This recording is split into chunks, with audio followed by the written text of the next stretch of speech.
I blog the distribution for the class distribution. To be frank, they weren't very good.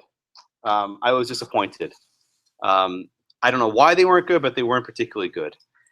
Maybe you guys didn't study enough. I don't know exactly what it is, but the actual papers were somewhat disappointing. It's really killing my mojo. I can't get this thing to work. So I usually don't use this room.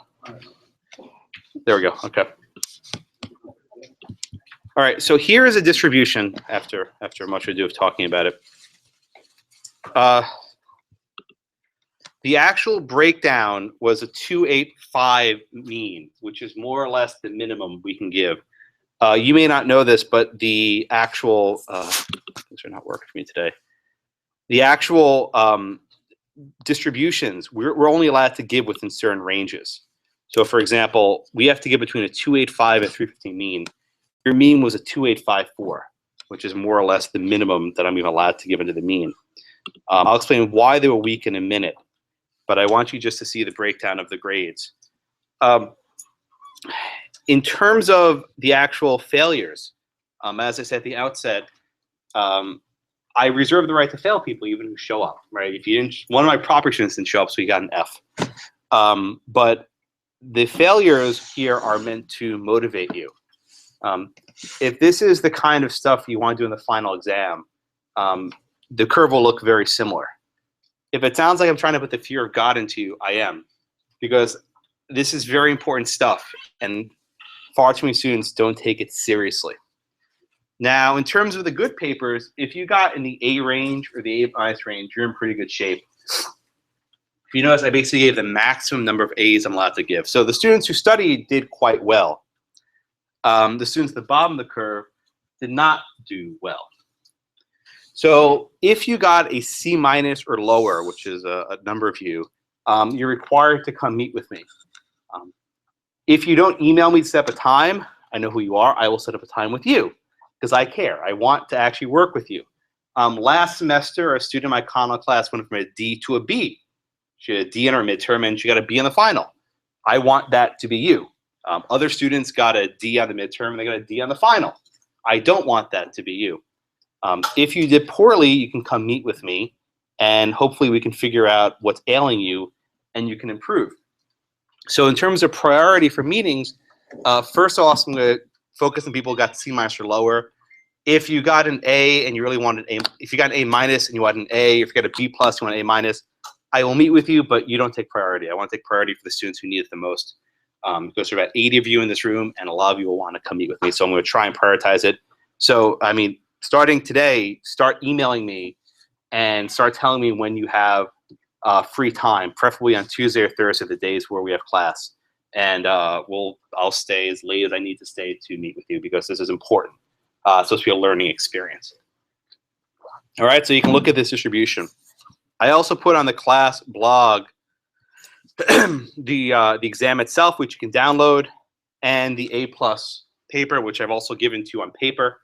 My goal for today, this should take about an hour, less than if you have parking problems, is to walk through, wait a second, is to walk through the question and read it how I think you should be reading the question. And then I want to walk through the A+ answer. Did I do the wrong thing? Yeah, this is the prompt. I also have the A+ answer, though.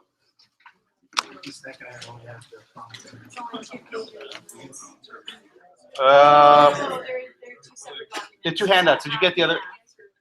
Can you guys figure this out? No, who needs a question? Who doesn't have the question? So really, wow. Yes. You know, this is not putting faith in me, guys, but there are two documents. There's the question, and there's the A+ answer. Hopefully, you can figure out which is which. All right, let's begin.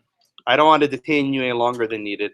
You've already had me for 2 hours, so a third hour is gluttonous. All right, so the question begins. So in terms of the word limit,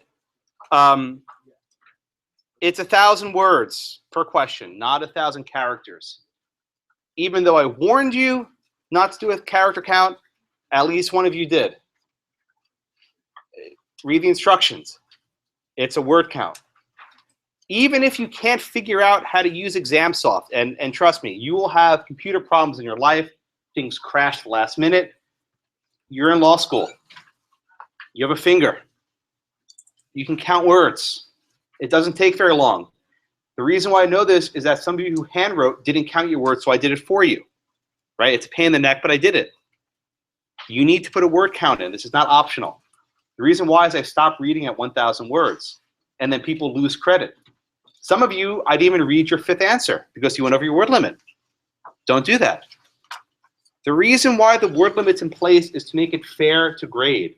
If one person writes 3,000 words and you write 1,000 words, well, it's very hard to give you the same shake as he got. The word count puts you on the exact same playing field.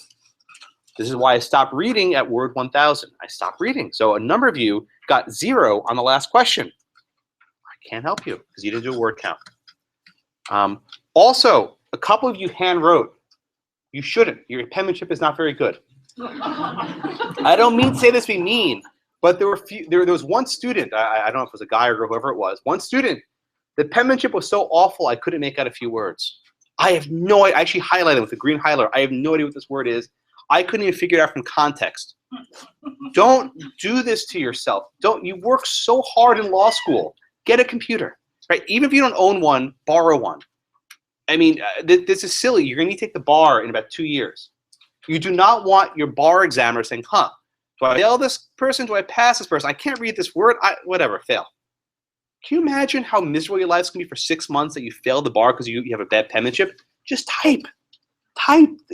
There's no reason to handwrite an exam. And meanwhile, 8 of you will handwrite anyway. But I'm telling you, just don't do it. Your penmanship is not nearly as good as you think it is. If it sounds like I'm complaining, because I sit there scrutinizing your words and I can't figure it out, and it's very unfair to you. Because I know you put a lot of work into this. So type, use a word count. Even if you can't figure out how to do the software word count, it's under tools, it's not character count, it's word count, manually count, right? Don't put yourself at a disadvantage. There's no reason to put yourself at a disadvantage. Give yourself every advantage you can, okay? So the question itself I made relatively short. It wasn't easy by any stretch, but I made it short. And the reason why I made it short was I didn't want you struggling to have that much time to read. The final exam question will almost certainly be longer than this. The reason why is because I can put more stuff into it, and also you can learn more stuff. I gave this to you fairly early on in the semester, but the purpose here is to get you into the mode of taking my exams, which is why we dismissed it. So here's how I recommend you read the exam. First, you should read the prompt, okay? The prompt gives you a few important pieces of information. First of all, it tells you what kind of question you're answering. You'll recall that I said there are 2 types of questions. One type of question is you're at the present moment in time, or I made it 2017, which is close enough to the present, or you have some period in history, 1789, 1791, 1868, key pivotal dates when stuff really changed in American history. So the second you see, okay, we're in the present, then you know, okay, I'm looking at all my present cases. The frame says you are a law clerk for the Chief Justice. He's asked you to prepare a memo of 1,000 words affecting 5 issues. Okay, so you're providing a memo. Almost every question I ask will be framed in a very similar fashion, although I could occasionally ask, saying you're an attorney, you're an associate at a law firm, you're asked to explain some sort of issue. Okay. After you read the very top, I want you to jump down to the bottom and read the instructions. I realize it's doing this out of order, but there's a very important reason why you ought to do it this way. The questions tell you what to think about. There are 2 kinds of ways of writing an issue spotting exam, right? One is to give you this massive fact pattern and end it with, please discuss all relevant legal issues. Have you seen those types of questions? Okay. The other way is to give you very pointed questions. My preference is to ask you questions. This way I can grade you all equally. Because if I say, please discuss, there are 1,001 issues that everyone can go this direction, that direction. It's very hard to compare A to B. My guiding force in writing these exams is making it easy and fair to grade. I don't want to have to judge two papers that are entirely dissimilar. By giving you these 5 questions, it makes it very straightforward of how I can grade each of you. Additionally, in terms of the word limit, you have 1,000 words. You have 5 subparts. That means you have roughly 200 words per question. It's not so hard, right? Additionally, each of these 5 parts adds up. The question's worth 50 points. I have 2 of these questions in the final. Each question's worth 10 points. I grade each question scale of 1 to 10. Very easy, right? I make this so it's as fair as humanly possible. I go out of my way to work on this. Now, people ask, what's the difference between a 1, 2, 3, 4, 5, 7, 8, 9, 10, right? What's the difference? I'll explain it to you this way.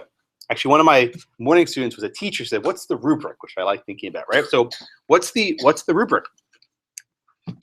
If you're able to give me an answer in the ballpark that's generally right, I'll give you 5 points, right? 5 out of 10. That's probably enough to get you a C.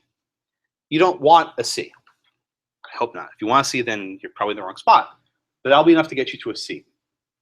If you give me absolute gibberish that you're wrong and flat out wrong, you'll get a 2 or 3 or 4. That puts you on pace for a D or an F. Okay. How do you get to a 6 or a 7? 6 or a 7 means you start talking about cases and citing cases, right? So few of you actually cite cases. We've done cases. We've done them. You don't even mention them. Cite cases. That's the entirety of what we discussed. Okay. How do you get then to a 7 to an 8? Right? Policy. You're not just applying and citing cases. You're explaining how these cases interact, right? Why is this a rule, right? Giving me a what, tell me what the answer is, that gets you to a B. Tell me why the rule evolved in this fashion, that'll get you up to an A. Right? What's a 9 and what's a 10? You got to blow me away, okay? Blow me away. I've never given 100 in the exam ever. I've never had that. I think I had one person who got a 96. That was the best ever. It's happened once. Usually the highest grades in the high 80s or low 90s. So don't worry, you're not shooting for perfection. But when you get a 9 or a 10 in a question, you should be very proud of yourself because you really nailed not only the case law, but the policy behind it. Okay? How do we know that? Well, if you look at the A+ answers, that's a good sense of what blows me away, how they're doing it. Okay, that's why I give you the A+ answer, because this is one of your colleagues, someone in this very room. I don't, maybe he's not here. She's not here. I don't know who it is, but this person will give you an answer that's solid. So let's walk through the 5 questions. The Chief Justice asked you for a memo of no more than 5,000 words, addressing the following 5 issues affecting the cases. So first question: did the Ambassador Consent Act of 2017 violate the President's executive authority and separation of powers? In your answer, be sure to cite any relevant provisions of the Constitution. Okay. So you have some sort of case about executive authority, something about ambassadors. Now, the question says, be sure to cite the provisions of the Constitution. A lot of you cited Article 2, which was responsive, but then you failed to cite cases, which was surprising. When I say cite provision of the Constitution, that doesn't mean at the exclusion of citing case law, right? You got to do both. Here I'm making very clear I want you to talk about the text of the Constitution. You got to do both. Okay, so question number 2. Was the ambassador correct that his case could have been heard in the original jurisdiction of the Supreme Court?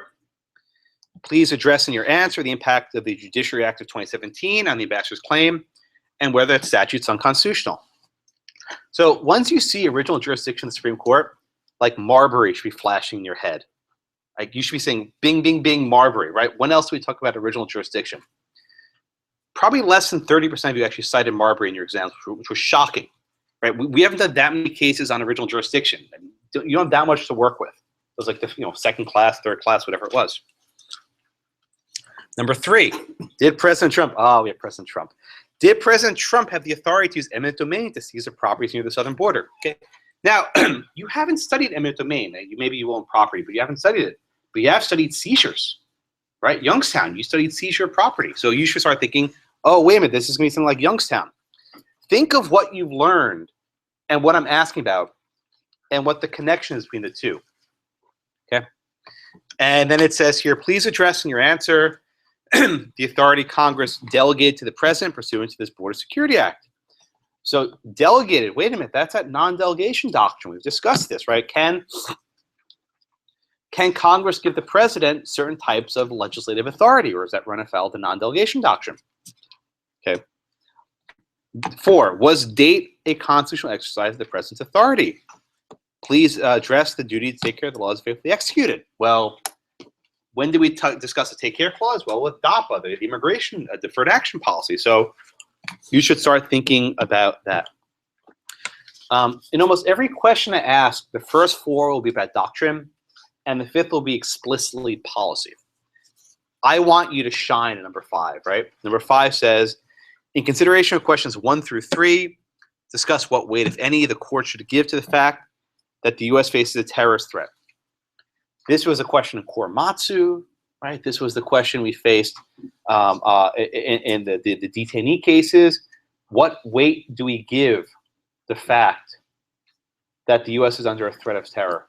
How much weight does that have? Okay. So without even reading a single word of the question, just by going through 1 through 5, you already know what my exam's about. I'm doing this deliberately slow, but you should be able to read this in 5 or 10 minutes, and you'll know exactly what I'm asking about. Like the facts should make you click of which cases. And if the facts are not making you click about the cases, then you don't know the cases well enough. This is the reason why I don't care that my exam's open book. It doesn't help you. Unless you remember what the connections between the case and the question is, you won't know where in your notes to turn to. Maybe once you remember the case, your notes say, oh, this was this test or whatever, but you need to make that initial connection in your head, which is why these are tough. Also, one other tip I'll give you. You have these questions, 1, 2, 3, 4, 5.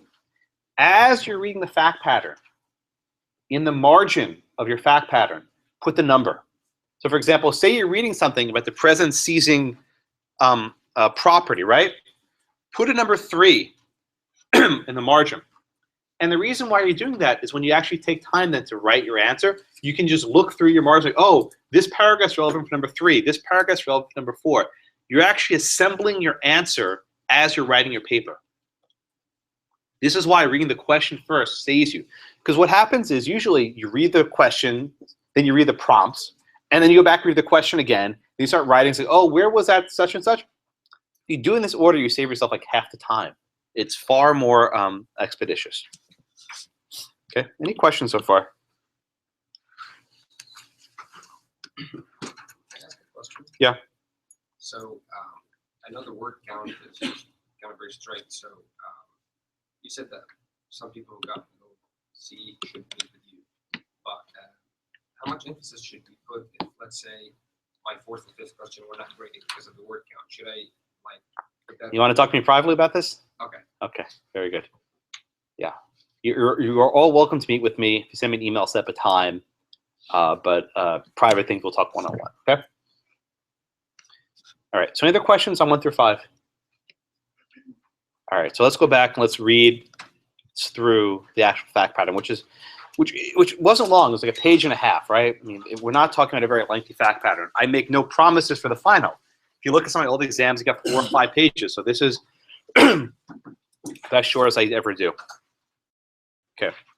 The year is 2017. After his landslide electoral victory, President Donald J. Trump, as promised, rips apart an agreement that was negotiated with Iran by President Obama.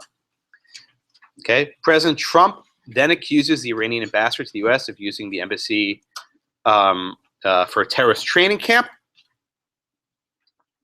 Trump announces that he plans to no longer recognize the Iranian ambassador, who was previously received by President Obama in the waning days of 2016. Okay. So this question, I think, faked out. And if you actually look at if you go to the blog, I wrote a little memo for you. But this question faked out virtually everyone in the class, a couple exceptions. The American ambassador goes to Iran. The American ambassador is appointed by the president and confirmed by the Senate and goes overseas. The Iranian ambassador is sent by Iran to the United States. The Iranian ambassador is sent by Iran to the United States. The president's decision to no longer recognize the Iranian ambassador in no way implicates the removal cases. Myers and Humphrey, it's not even close. I was hoping most of you would get this, but almost none of you did.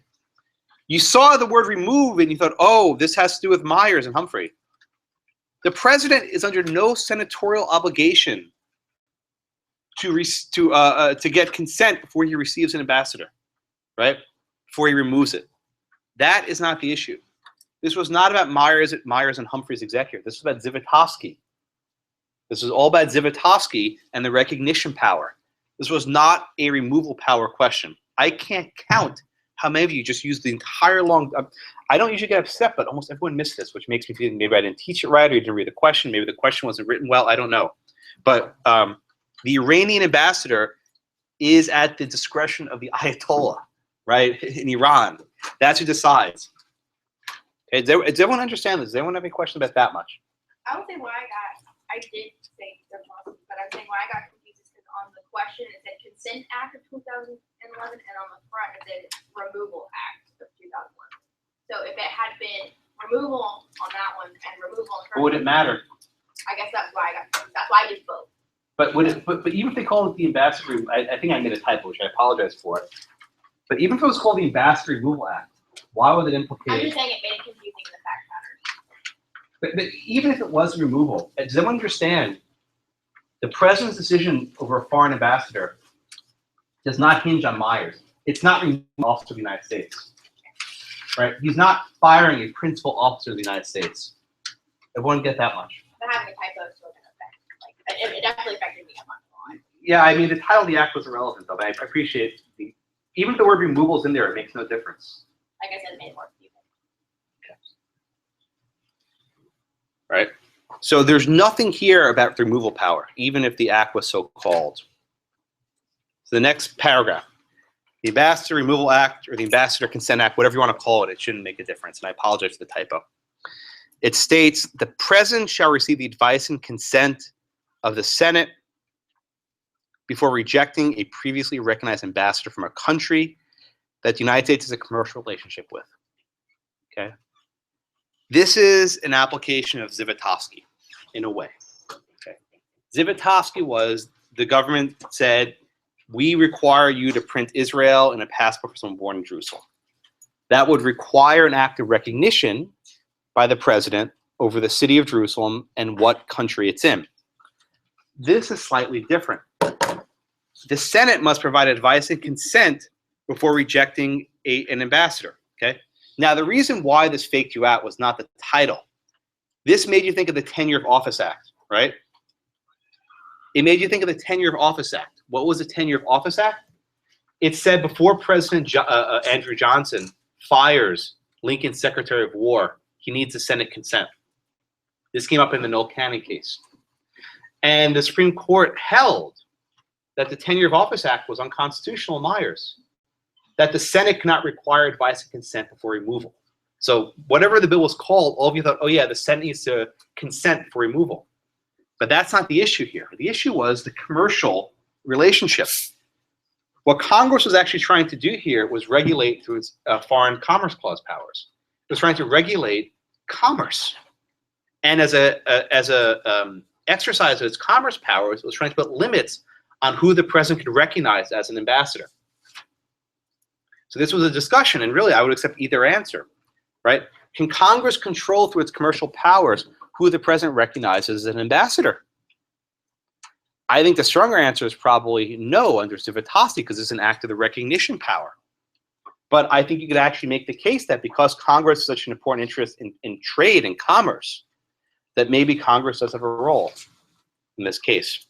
Right, so I apologize for changing the name, but the name of the bill really had absolutely no impact on the substance. I apologize for any confusion. Okay, Trump vetoes the bill and Congress overrides it. A couple of you wrote, which was curious, that later on, I didn't actually say the president signed the bill, so presentment wasn't present. Students love saying the answer is that Article 1, Section 7, there was not bicameralism in presentment.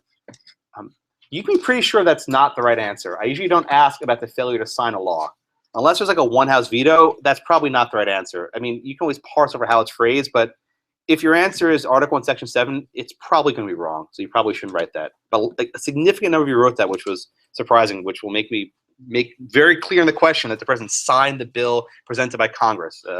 But I appreciate that few of you wrote that. Okay.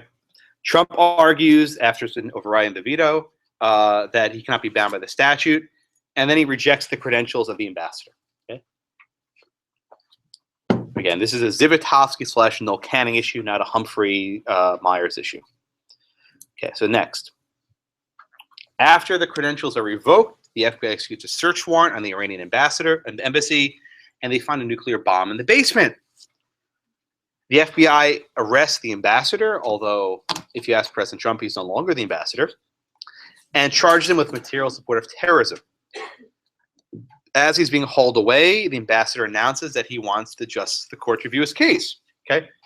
Now, I'm not wearing my suit jacket, so my Constitution is far. Here it is. So you recall, we did this in Article 3, Section 2. It's on page 32 of your Constitutions. It says, in all cases affecting ambassadors, other public ministers and consuls, and those in which a state shall be party, the Supreme Court shall have original jurisdiction. Okay. A key fact here, is the guy still an ambassador? Right? Is he still an ambassador? If indeed this act of Congress is constitutional, then the guy's still an ambassador and he can avail himself of the original jurisdiction.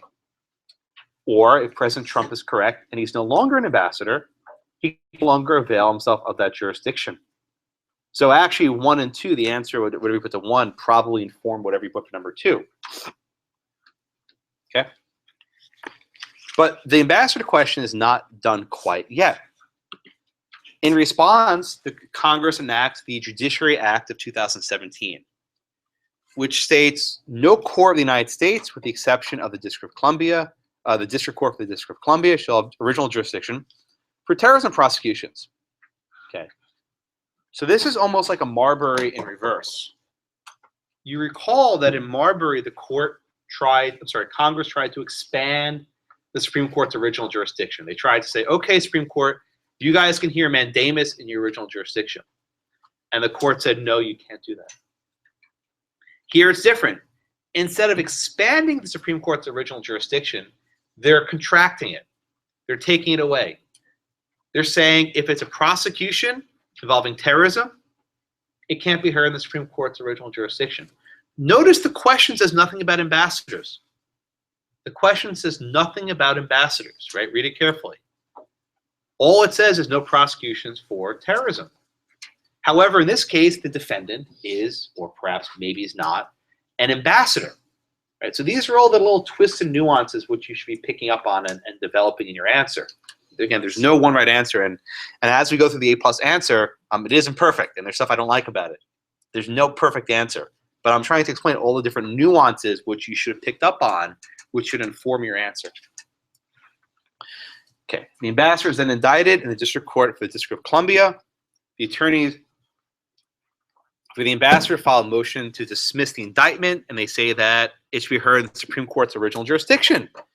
The District Court denies it, convicted by a jury.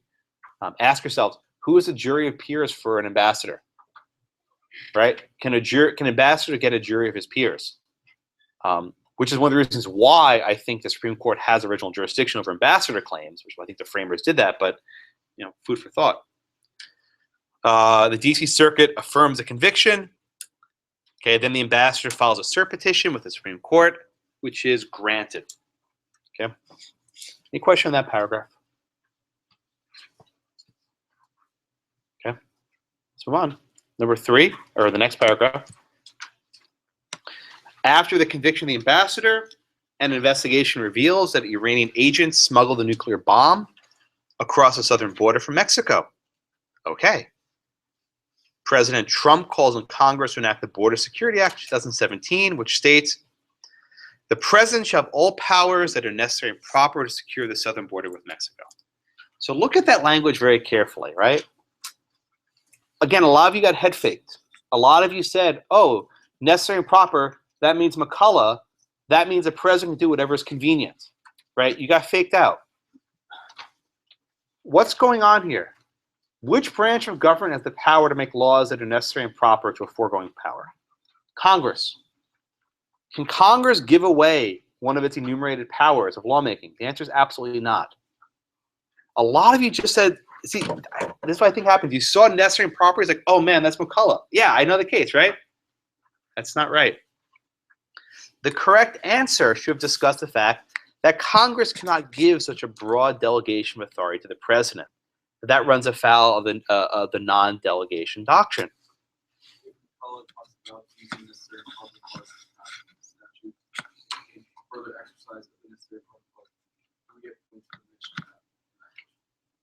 I mean, I suppose.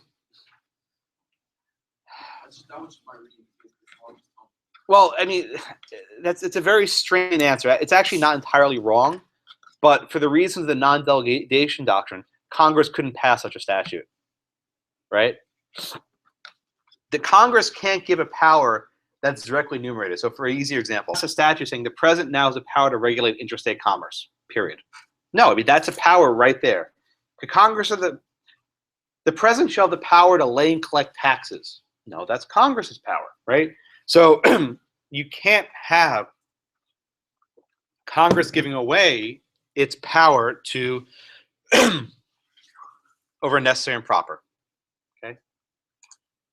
Now, maybe you could argue, and I think this is probably wrong, but I would accept it, that because it says necessary and proper to secure the southern border, that is specific. There's some sort of principle that the president can learn from.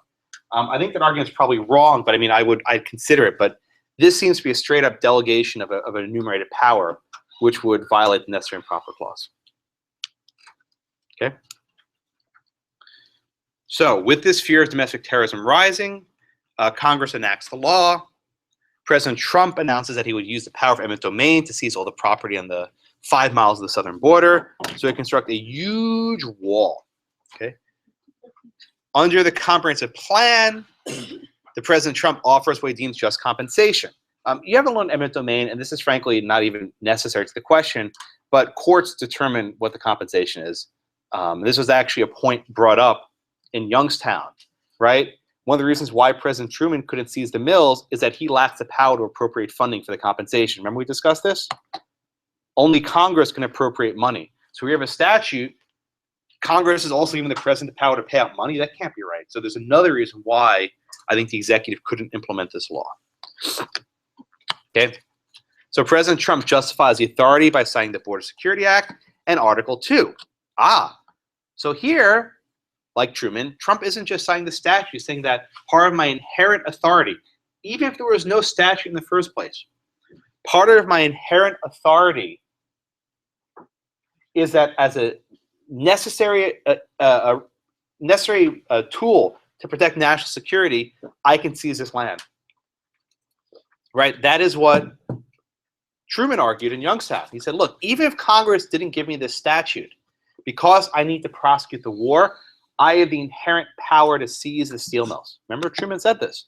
And the court, Justice Jackson said, no, you do not. You don't have the inherent power to seize property.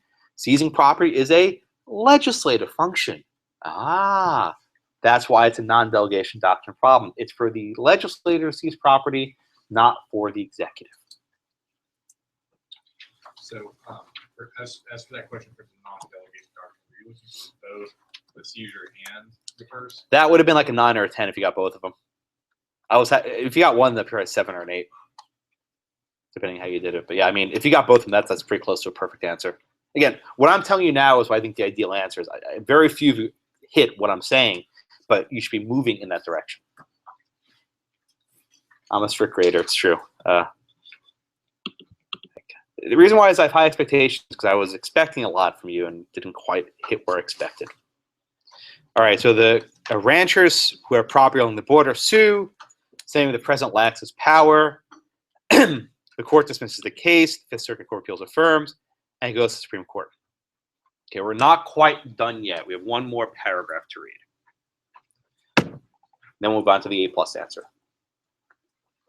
President Trump announces a new policy. Notice it's not a statute. This is something which he's doing through executive action, known as Deferred Action for Tax Evaders, DATE. This should make you think of DAPA, Deferred Action for the Parents of Americans. Trump explains that the Internal Revenue Service lacks the resources to prosecute all the people who fail to file accurate tax returns. Indeed, Congress only appropriates enough money to audit 400,000 people every year, and there are about 11 million people excuse me, who do not file accurate tax returns. These are almost verbatim numbers. Immigration, right? There are 11 million people here illegally, and Congress has only enough money to remove 400,000 of them.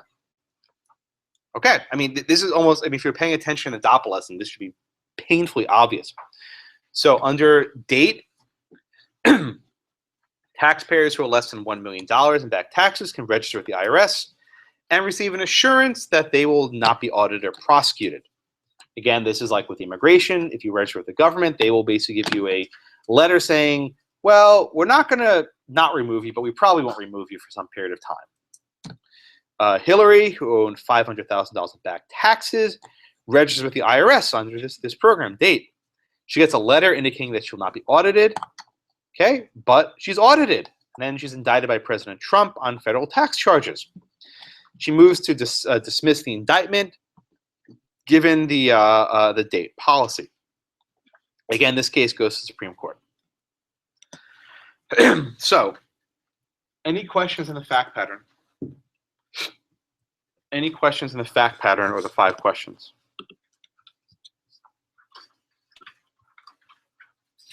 No? All right. I printed out for all of you the A+ answer. It's also online, the blog. You can get it later. I'll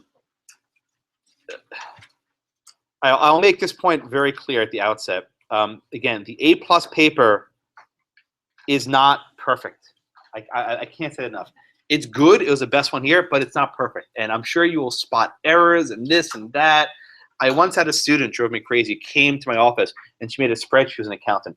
She made a spreadsheet comparing line by line her paper and the A+ paper. Don't do that, okay? Don't do that. Don't. This is meant to serve someone who did very well and shows you what to expect. But there are various nuances and answers that help grade high or low, 8 or 9 or 10. And I do my best to be fair, but this is a good place to start. So question 1 was about the Ambassador Removal Act, or she stepped out, or the Ambassador Consent Act of 2017. The student writes, it's an assault on the separation of powers and the president's inherent executive authority. Okay, under Article 3, the president has the power to receive ambassadors. I would like to point out the linguistic difference between receive and recognize. I mean, that's actually a fairly strong point, which was discussed in Zivotofsky. There is no recognition power, there's only a receiving power, and that was actually one of the key textual arguments used by the court. This was argued by Hamilton as a matter of dignity rather than substance. Again, this is like, you know, this was probably a 10, this one, right? This is taking out of the Federalists and out of the various writings of Alexander Hamilton had to understand the recognition power. The power to receive dignitaries in recognized countries is within the president's power and was recognized in Zivotofsky. Okay, good. This is about recognition. It's not a Humphreys Executor Myers removal case. And the student notes Zivotofsky modified Curtis Wright doctrine, wherein the president was recognized as a sole organ of point of contention. I mean, this is a solid answer. Zivotofsky indeed did modify the Curtis Wright standard, and it said that in this limited realm of recognition, the president has unilateral powers. The student continues, Tara violates the notion that in the international arena, we should speak with one voice. Good. But both here and in Zivotofsky, the president is within Jackson's Zone 3, right? So you bring in the Steel Seizure case, you bring in Youngstown. Why are we in Zone 3? The two branches are diametrically opposed, okay? Even though we are in Zone 3, and this was the key insight of Youngstown, the president wins because of his Article 2 powers trump, right? And no pun intended in this case. The Article 2 powers prevail because in this special arena of recognition, Congress cannot control it, notwithstanding their power to regulate interstate commerce. Okay? And the student actually picks up on the insight, right? This is similar to in style and substance to the Tenure in Office Act, which is also largely regarded as unconstitutional. Now, it's not like the Tenure of Office Act in the respect that the president's removing one of his officers, but it is in the fact that the Senate's requesting consent before firing an ambassador. Essentially, the president can reject an ambassador and necessitate his removal. Citizen Genet. If you remember from history, we discussed this. The decision of President Washington to kick out the French ambassador, Citizen Genet, was one of the first important trials. Okay, I mean, I don't remember. I probably give this one a 10 or close to it, but this did just about everything I wanted to do. But I will stop. Does anyone have any things they wrote differently, or things they want to discuss, or other actions at number 1? I gave you points for the Humphreys and Myers because you guys were in the ballpark, but it wasn't the right answer. Yeah. We're citing the Constitution and articles and clauses and sections in our papers. Is there a preferred method that you want us to cite? I don't care. I mean, that's fine. You don't have to blue book your exams. I would never ask a student to. I think that's cruel and unusual punishment. So, as long as I know what provision of the Constitution you're talking about, you're fine. I'm not concerned about Iraq. This question about Iran. Sorry. I couldn't help. I'm sorry.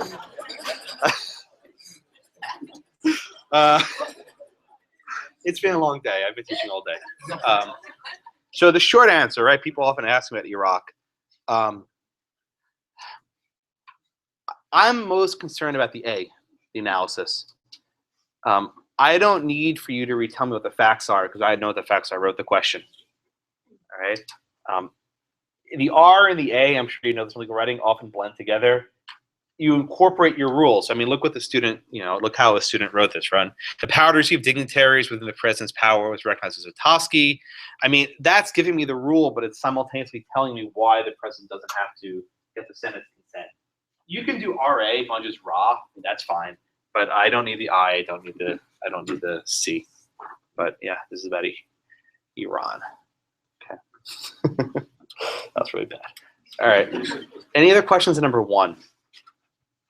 This was the student didn't talk about Noel Canning, right? I think Noel Canning was also relevant with the discussion of executive power. I mean, you can bring in a lot of stuff. There are a lot of things you can bring in. Unfortunately, Humphreys and Myers were not the right cases, but I gave credit for them, so maybe you did that. Yeah. You say that the Citizen Genet and Tenure Office Act,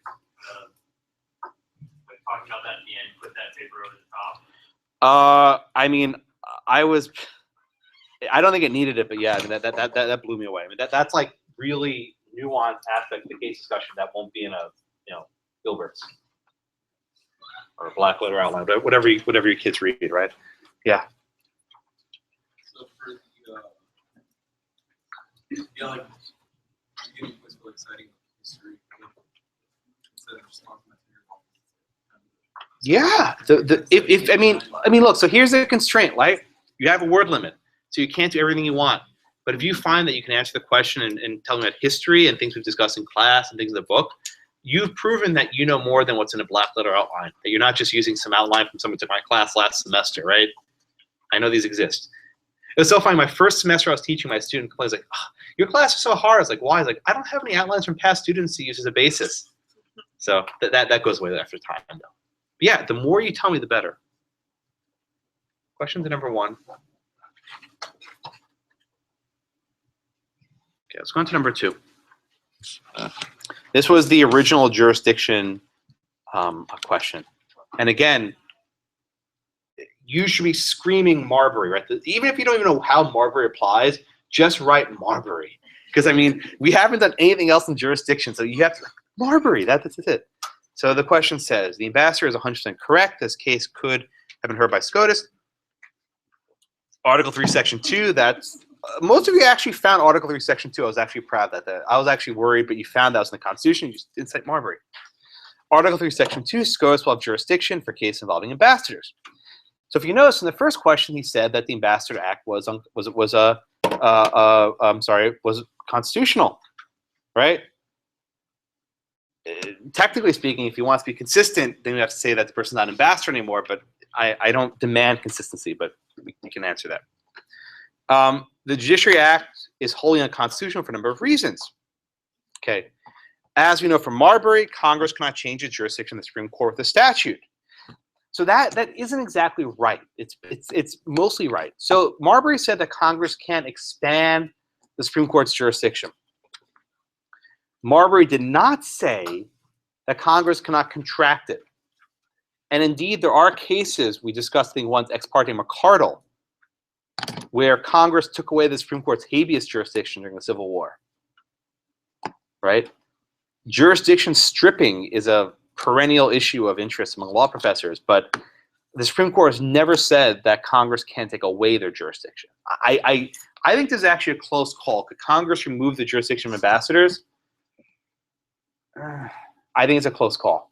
But I think Marbury only stands for the proposition that Congress can expand it. There's no clear precedent saying they can't take it away. But again, either answer I'd be fine with. But I think probably the better answer is that it's constitutional, but I'll accept it. Okay. Article 3, Section 2, this case should have gone straight to SCOTUS, been filed there. The rulings by the trial and appellate court cannot be upheld. Okay, and then the student says, by shoehorning terrorism jurisdiction to one court, the argument will fill the docket and irreparably change the sitting judiciary system, and from a pragmatic view, cannot stand. That was an attempt at a policy argument. I'm not exactly sure what the student was saying, but there was some sort of effort to make some sort of docket control issue where if we put all the terrorism cases in one court, that will be bad for the judiciary as a whole. I'm not exactly sure what the point is, but you're telling me some sort of policy argument, which is commendable. I like for you to make arguments about judicial efficiency, economy, things of that nature, right? That courts think about. So it's on the right track. Under Article 3, Section 2, the ambassador's case should start at the Stop SCOTUS. Overturning his conviction could be used to declare the act unconstitutional and help bring back balance to the judiciary after the damaging incursion by the legislature. Allowing the act to stand would damage the separation of powers, right? So this answer was good. I mean, it wasn't a 10, or like 8 or so, 7 or 8. But I mean, it's solid, right? It tells me about Marbury, it tells me about the Constitution, and it gives me some valiant effort at a policy argument. I'm not exactly sure what the point was, but the policy argument was strong. Like there was an effort there, which I reward. Again, I don't demand full coherence. Very often these papers I read, I don't know what the heck your point is, but I try to, it's true, I don't always know. But I try and gather, oh, here's where the person's going, here's what they're trying to say, and I'll give you, credit for what I think you're going with. Okay. So any other questions at number 2?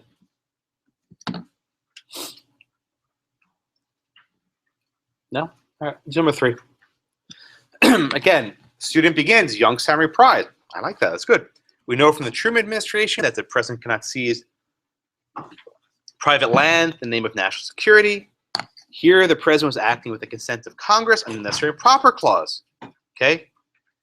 The ranchers, like the mill, have standing, seeing they're being denied the Fifth Amendment rights, due process. I mean, it's also a taking, but Fifth Amendment rights, fine. The ranchers may have justly compensated, but the seizure of land is a due process violation. Okay, so following Jackson's logic, we're in Zone 1, and the President and Congress are acting in concert.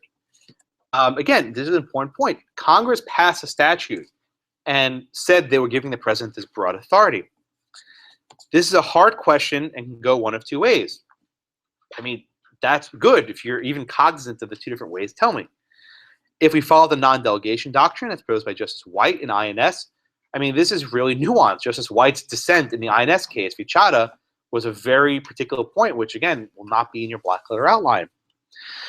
If we follow Justice White and INS Vichada, Congress is incapable of delegating certain powers to the President, and the power to seize and compensate is one of them. It's even broader than that. It's his power of necessary and proper, but, I mean, that's correct, that Congress can't give the President this power to seize and to pay money of the Treasury. Given Trump NMP powers is also the non-delegable under Kennedy's holding Clinton, right? What did Justice Kennedy say in Clinton v. New York? Congress cannot give away this power over lawmaking. Okay. Next. Insomuch as Trump be modifying and improperly enforcing laws, I think it's a fragment sentence. That track, the BSA, or at least several seizable provisions, unconstitutional. Under Article 2, Section 1, Trump has the power to favorably execute the laws, and he's acting a congressional mandate within Jackson Zone 1. I think you should stop always ahead. I think the clear answer is this is a violation of non-delegation doctrine, but at least he attempted to reconcile it with Jackson's first zone. Okay. Questions number three. So you should have had a minimum Non-delegation doctrine in Youngstown. I mean, these are the big cases which you should have been discussing. Number 3. You didn't need to know about eminent domain. It wasn't really even relevant. The key point was seizure, and that the president can't pay for himself. What was your point estimate on that one? You said 9 or 10 the first time. That was probably a 9 or a 10. That's pretty good. I don't remember. I haven't checked the scoring, but it's pretty high. I think the question roll got maybe a 46 or so, 50. So I mean, it didn't get perfect, but it got pretty close. So, I guess I talked about the Madison. Right, but that's Congress's necessary and proper power. You're doing exactly what it said at the outset. I mean, it's not wrong, right? You articulated correctly what Madison and Hamilton said, but this is not Congress exercising necessary and proper. It's the president, and that was the key nuance that most of you missed. Questions? Okay, let's go on to number 4. This is again the DAPA type policy. The date policy, strongly recognition of DAPA and the Dreamers. I mean, yeah, that's a precedent. Is arguably constitutional because under Article 2, Section 1, the president's making the laws we have to execute to the best of the judicial branch's ability. I don't know, that sentence is weird. Okay, the president's making sure the laws we have to execute to the best of I don't know the last part, whatever. Again, yeah, these are not perfect. Taking a pragmatic Breyer-like approach, the president reserves a lot of discretion granted by the vesting clause of Article 2. Again, you're actually telling me you understand the personalities of the justices. We've discussed Justice Breyer as being very pragmatic and, how do we make democracy work, whereas Justice Scalia is always the formalist. Okay? Yeah, it's actually hard teaching these Scalia cases that way he's not here. It's really weird. I had this weird sensation reading some of the cases this week. The VMI case, I had this weird sinking feeling that I'm teaching a case he's not here. It's just weird. It's weird. If Congress had a problem with how he was enforcing the law, they have the power of the purse, Article 1, Section 8, and budgets have the funds available to further prosecute tax offenders, right? So this is the understanding that if Congress doesn't like how the president's enforcing tax law, they can tell him how to do it through the funding clause, right? They can actually chastise him. So the Breyer approach is that this is just fine. We are in Jackson's twilight zone, right? Congress is silent, and the president's acting his own accord to accomplish his policy goals. Now, second part. Even though Hillary was granted assurances under date, and the president does have discretion, her conviction will be upheld. The executive officers who charged her and helped convict her were upholding the law they had to faithfully execute. They were ignoring a policy choice which does not carry the weight in the proceeding. This isn't exactly right, but it's pretty close. The key point about DAPA is that it's not a guarantee that they won't remove you. It's not a guarantee that they will not deport you. It's merely a statement saying, well, you're not our priority. But if the government comes back and says, you know what, we're going to deport you anyway, you can't hold that up in court as a reason why the deportation should be halted. The final point, I thought was actually pretty strong. Even though certiorari was granted, a number of justices may feel there's a political question beyond the bounds. I mean, we discussed political questions in Marbury and elsewhere. I mean, one of the key issues in the DAPA case, which I discussed, is should the courts even be involved in this? Isn't this just merely a dispute between Congress and the president? So again, that's like a policy argument that tells me, should this case even be heard in the first place, right? I didn't ask that, but the student knew enough to write that, which is an intuitive integration of other aspects of the curriculum. We're almost done, folks. We're almost done. I've been going since 9:30. Almost done. Any questions, number 4?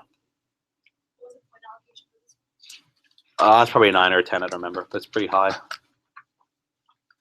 you say again what case you said where should the Supreme Court even be involved in this case? Marbury? Well, Marbury had the political question doctrine, right? Can the court even mandate that the Secretary of State hand out this commission, Mr. Marbury? And the court said yes, because it's a ministerial act. It's not like actually intruding on the executive power. Here, the courts were potentially ordering the president to, engage in a serious enforcement of the law. That's one of the key issues in the U.S. v. Texas case. And by the way, my Supreme Court brief in that case we filed on Monday, which I'll gladly share with you. But I'm almost, I finished writing my draft. It's being edited now, but that was what I was up to last night. Anything else on number 4? All right, let's go into number 5. Okay. So again, this was the policy question, right? And the student broke up into 3 parts. The student wrote part 1. It was arguably a threat to national security during the Tenure of Office Act. Most scholars found it unconstitutional at the time. Tara would complicate relations with friends and foes alike and further infringe on the president's abilities as commander-in-chief, lowering the standard, making it easier to declare the provision unconstitutional. So the reason why I like this answer was the Tenure of Office Act, you recall, came around at the time of the Civil War. And President Johnson argued that he needed to fire Abraham Lincoln, Secretary of War, in order to prosecute the war how he saw fit. Right? So the exact same types of arguments about national security for the removal of his officers apply for the removal of the foreign ambassador. Now, it's not a perfect analogy, again, because the Tenure of Office Act involved principles of the United States, whereas the current situation is an officer of the foreign nation. But it's showing me the right thing. Virtually all of you cited, Korematsu and other of the detainee cases, but this I thought was actually an elegant way of approaching the issue of removal. Okay. With respect to number 2, national security implications would further distort this already convoluted issue of terrorism in the courts. As a foreigner committing and planning acts of terror against the United States, the Constitution is no longer in play. Hamdan. I mean, this is a case which I think I mentioned briefly, but I mean, under Hamdan, this question could be a book. Okay. The Hague and other conventions would classify him as an enemy combatant, not a terrorist, and this is not a SCOTUS issue, but a Gitmo issue. The court should defer. A little colloquial there, but Korematsu and Hirabayashi, right? So the student brought in these various precedents. A little cute in the last answer, I guess. Number 3, this is already a close question using Curtis Wright and the dissent in Youngstown paired with the Zone 1 classification from Jackson Concurrence. I mean, look at that answer. He's stacking 3 precedents in one. I mean, there's a lot going on there. The national security ramifications place the provision closer to constitutional. Korematsu and Hirabayashi are also citable. Dark spots they may be. I mean, that's an important point to stress, right? I mean, these are precedents in the book. And there was a serious discussion by the Bush administration during the Guantanamo cases. Do we put Korematsu in our brief? Do we cite Hirabayashi in our brief, right? They ultimately decided not to, but I mean, those are still in the books. They're still precedents. The gravity of the threat matters. And this is a quote. I don't know if I even mentioned this in class, but it's an important element. The Constitution is not a suicide pact, right? This is Jefferson with the Louisiana Purchase. Do we stick to the Constitution to such a degree that we sabotage our national interests? Like, is the Constitution a suicide pact that we follow the letter of the law even if we kill ourselves? And this is a common retort used in the constitutional discourse. Okay, so, I mean, that's like a 9 out of 10. I mean, there's a lot of good stuff in that answer. Okay. Questions on number 5? This example was pro granting lots of weight to the fact that it was read. What would you want to see on the other end?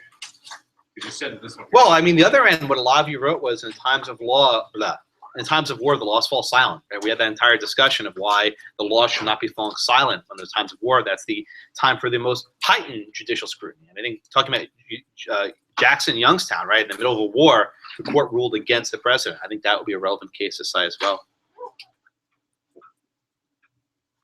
Okay. Other questions? Okay. Please email me for appointments to set up times because I want to make sure I get to meet with everyone who wants to meet with me. But there'll be a lot of you, so appointments will fill up. All right. Thank you so much, and I'll see you all on Thursday. Have a great day.